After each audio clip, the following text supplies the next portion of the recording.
Hi guys, কেমন আছো সবাই? আশা করলাম ভালো আছো।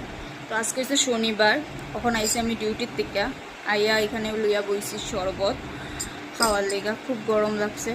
আর আজকে আমি রান্না করবো হইল মাংস। আমার জামাইয়ের ফরমাইশ যে আজকে চিকেন রান্না হরিয়া খাওয়াইতাম। কইসে আওয়ার সময় তুমি একটু লইয়াই যাও, আমার আইতে একটু দেরি হইব, তো তুমি একটু কষ্ট করে নিয়ে আইছি। আমি ঠিক আছে। তখন আইসি ডিউটির থেকে, এখন রান্না বান্না করতে লাগবো। এখন বাজে 8:30টার মতো। আজকে একটু দেরি হয়ে গেছে যেহেতু বাজারও ঢুকছি। তখন আমি এটা খাইয়া তারপরে গিয়ে রান্না করে চাইমু। তো আমি মাংস কীরকম রান্না করি কি তেন আজকে তোমরা দেখাইনি। সবাই পারো রান্না করতে, বাট আমি দেখাইমু আর কি। মাংস ধুইয়া সব কিছু রেডি করে লইছি। এখন আমি একটু ম্যারিনেট করে লইমু। তো চলো, আলু, পেঁয়াজ, আর এখানে একটু পেস্ট করা আছে আদা রসুন, তারপরে গিয়ে পেঁয়াজ, তারপর এখানে দিলে এলাম হলো হলুদের গুঁড়া, তারপর এখানে দিলাম জিরার গুঁড়া,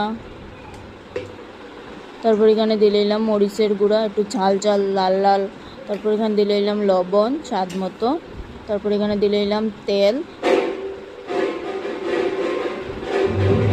আর এদিকে পিছন দিকে বাজাইলো বাজনা। তারপর এখানে আমি মাংসটারে মাখি লিমু, মাখিয়ে একটু সময় লিখে সাইডে রাখি দিমু। তো এখানে দেখো আমার মাংস মাখা হয়ে গেছে। এখানে বয় দিছি কড়াই গরম হয়ে গেছে। এখন দিলাম আমি তেল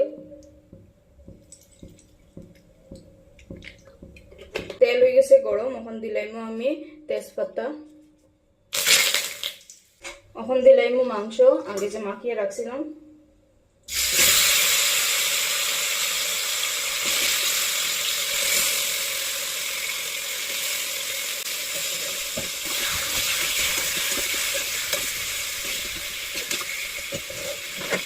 এখন দিলাম ঢাকিয়া।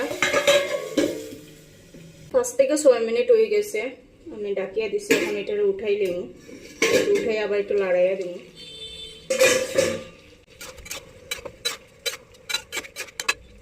তো আবার একটু ঢাকিয়া দিলাম। তো এখানে ঢাকনাটা খুলে লইছি। আর এখন ঢাকনা দিতাম না, আগুনটা একটু বাড়াইয়া দিলেইছি, একটু কষা কষা হয়ে যাক। আলু আর মাংস দুটোটা সিদ্ধ হয়ে গেছে। তো এখানে আমার মাংস কষানো হয়ে গেছে। এখন দিলাম জল।